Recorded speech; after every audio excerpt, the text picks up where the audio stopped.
it is important to see exactly what is the debate at the European level in the ITRE committee in terms of energy and the future of the European Union. What is the most discussed issue in your opinion? ITRE, our committee, that stands for Industry, Research, Innovation, Technology and Telecommunication, is at the center of the debate today. Because, as we know, the President Ursula von der Leyen has announced the Green Deal. The Green Deal is a new agenda for growth in Europe. But to achieve the ambitions of to have a clean Europe that fights climate change, fights for better quality of water, better quality of air, but keeping the growth and our industry working in Europe, we need to have good technologies, we need to have clean energy, and it's all that we discuss in ITRE. How we will achieve growth, but compatible with the environment, fighting climate change, all that is our agenda in ITRE. And we are a committee that is very, very important for the next 5 years for the agenda of this commission. And we are very pleased that we have a Romanian as our chair, Mr. Buzoi, that is the chair of ITRE and will lead the works of ITRE in the next years in a very efficient and pleasant way. Let's hope that it will be like this. You are vice chair also in this committee, and it's important your work in the near future. It is not easy to look at member states to see the differences between, let's say, Romania and Portugal, and try to make a legislation that fits somehow all. That is the big challenge that we have in front of us. I'm a vice coordinator and I try to get a common position to the delegations that composed our committee.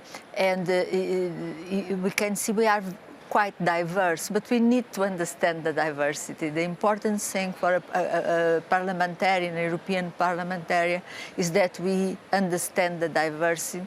We know the history, the recent past of each member state, so why they are defending a certain position, and we try to accommodate the needs and the ambitions for all the delegations.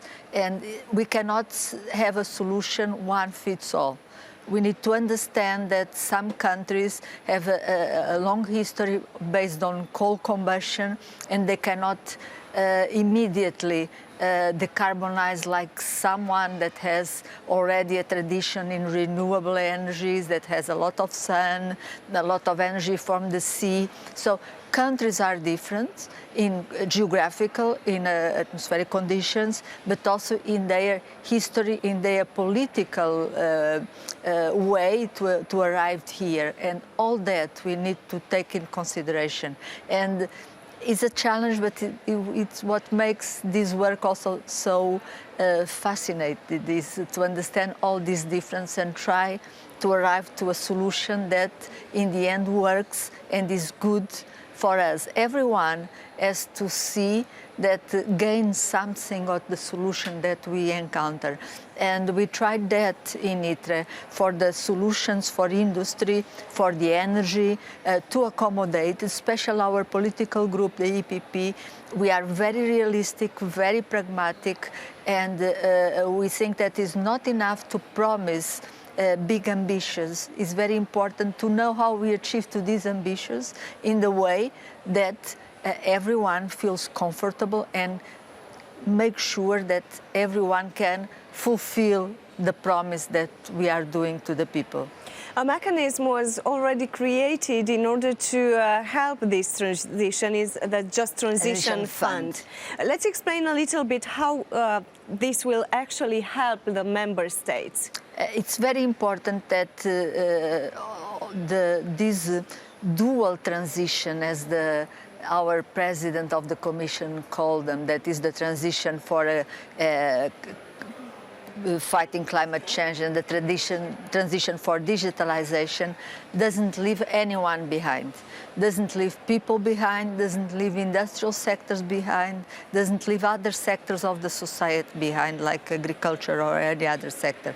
All the sectors have to make an effort, but all the sectors need to feel part of the process. And people, individual, cannot suffer with this. They should see this as an opportunity and not something that they have to give up of their comfort or of their style of life. So it's very important that we help the ones that have more difficult to do this transition. And as I have said before, each country has a different energy mix.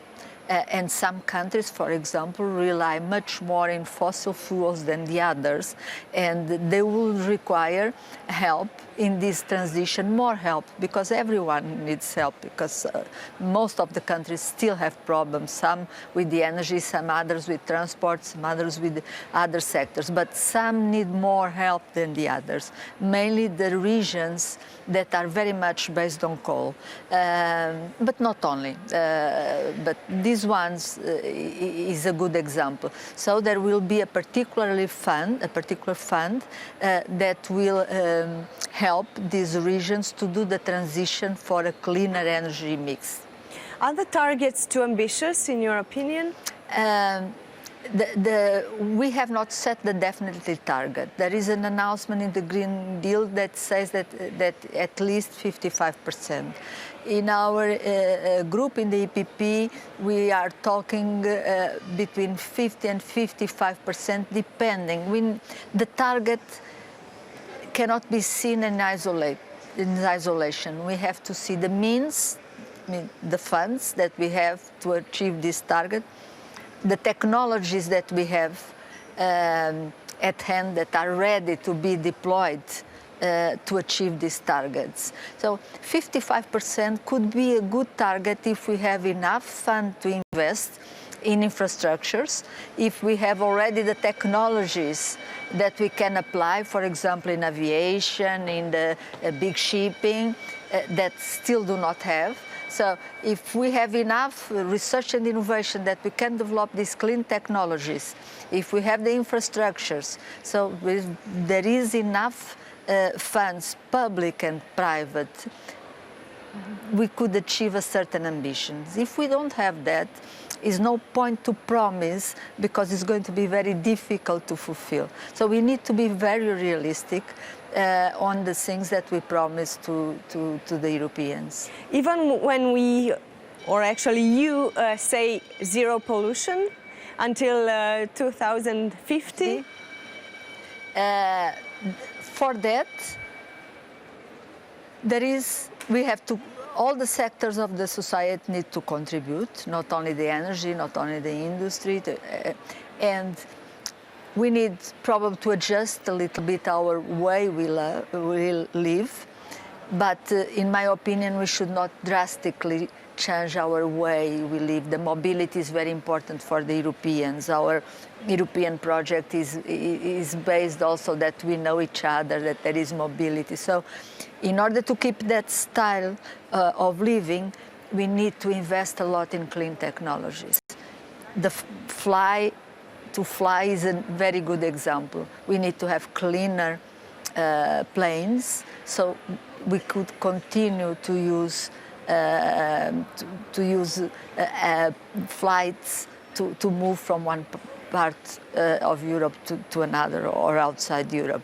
And we still do not have these solutions, so more research, more innovation, clean technologies are very important, so that we arrive to 2050 with almost zero neutral society in terms of CO2. In the end of our discussion, what is your message for the European citizens and for Romanians especially? Which is a message of hope. I think that this is an opportunity to gain and regain some of the industrial leadership in terms of clean technologies, and we should look at the environment and the fight against climate change as an opportunity that our industries, that our small and medium enterprises will be the best in the world in producing these clean solutions, and we can export, we can create wealth and live better, and also with a better environment.